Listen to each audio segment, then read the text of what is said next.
Seat की दलाली करना बंद करो। हेमंत सोरेन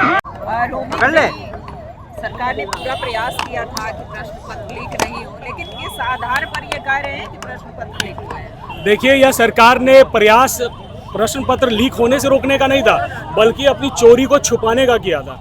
उन्होंने इमरजेंसी की तरीके से पूरा 2 दिन लोगों को इतना इस झारखंड राज्य को नुकसान हुआ। एक सामान्य व्यापारी, उसका ट्रांजैक्शन बंद हो गया, बैंकिंग सेवा ठप थी, हॉस्पिटल्स बंद थे, और इस सरकार ने अपने ईगो को सेटिस्फाइड करने के लिए और झारखंड की जनता को बेवकूफ़ बनाने के लिए ये पूरा प्रपंच रचा था। इस सरकार का इरादा, सीट पहले ये लोग सेट कर चुके थे, सीट को पहले ही बेच चुके थे, तो उसको छिपाने के लिए इन्होंने क्या किया, नेट बंद करके सीजीएल का परीक्षा का दिखाया कि हम लोग बहुत प्रयास कर रहे हैं। लेकिन ये सरकार की मंशा टोटली सिर्फ और सिर्फ सीट को बेचनी थी, और इसमें ये कामयाब हो गए। और इन्होंने छात्रों की आवाज़ को दबाने का काम, उसको कुचलने का काम किया। अभी कल जितने भी छात्र हैं जो सीजीएल की परीक्षा दिए थे, बहुत सारे स्टूडेंट्स ने कल गवर्नर के पास जाकर सारा एविडेंस देने का काम किया। हमारे प्रदेश के अध्यक्ष बाबूलाल मरांडी जी से मिलकर छात्रों ने अपनी व्यथा को बताया और जो सबूत थे उसको भी देने का काम किया कि किस तरीके से यह सरकार भ्रष्टाचार में लिप्त है। इसको युवाओं से मतलब नहीं है, यह ठगने वाली, सीट बेचने वाली सरकार है। आज इसी के विरोध में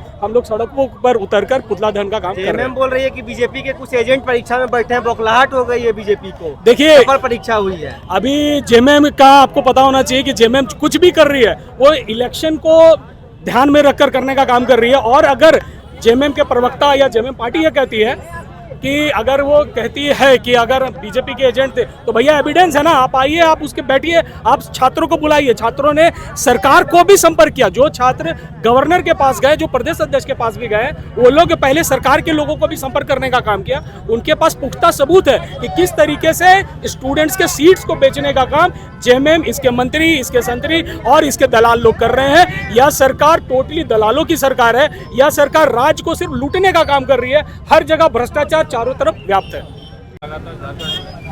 निश्चित तौर पर ये झारखंड के हेमंत सोरेन जी ने, सरकार ने इसे एक व्यापार बनाकर रख दिया है।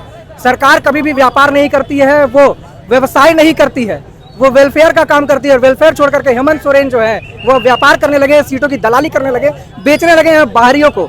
यहाँ पर झारखंड के युवा जो खेत बेच करके किसान अपने बच्चों को पढ़ा रहे हैं, एसएससी सीजीएल की तैयारी करा रहे हैं कि सरकारी नौकरी मिलेगी, लेकिन जब सीट बेची जाती है, सीट बेचने पर ये कष्ट है कि हमारे युवा रोजगार नहीं पा पा रहे हैं। हम इसके लिए एक बड़ा आंदोलन तैयार करेंगे। और झारखंड ऐसा पहला राज्य है जिसमें एग्जाम कराने के लिए डिजिटल इमरजेंसी लगा दी।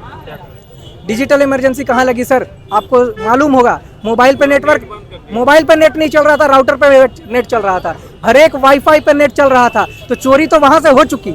सीट पेपर के जो क्वेश्चन पेपर के सील थे वो खुले हुए मिले।